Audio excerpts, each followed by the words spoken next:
दोस्तों बात करते हैं पावर स्टार पवन सिंह के बारे में। दोस्तों पावर स्टार पवन सिंह का फैंस पावर स्टार से काफ़ी ज़्यादा नाराज़ है, काफ़ी ज़्यादा गुस्सा है।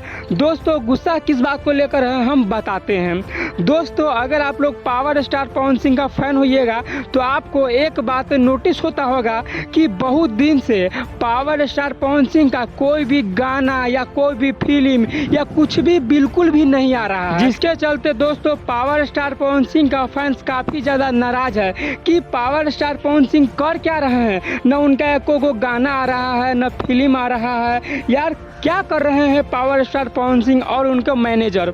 दोस्तों मैं आपको एक बात बताना चाहूँगा पावर स्टार पवन सिंह की तरफ से। दोस्तों पावर स्टार पवन सिंह अभी काफ़ी ज़्यादा बिजी है, क्योंकि दोस्तों हाल फिलहाल में बहुत जल्द पावर स्टार पवन सिंह का बॉलीवुड टाइप का गाना आ रहा है। दोस्तों इसी को शूट करने में पवन सिंह काफ़ी ज़्यादा बिजी है। दोस्तों अगर आप लोग पवन सिंह का फ़ैन है तो आप लोग फिलहाल पवन सिंह का जो पुराने वाला गाना है वही सुनिए, और बहुत जल्द पवन सिंह का आपके सामने नया गाना आ जाएगा। फिर आप मस्ती में एंजॉय करते रहिएगा।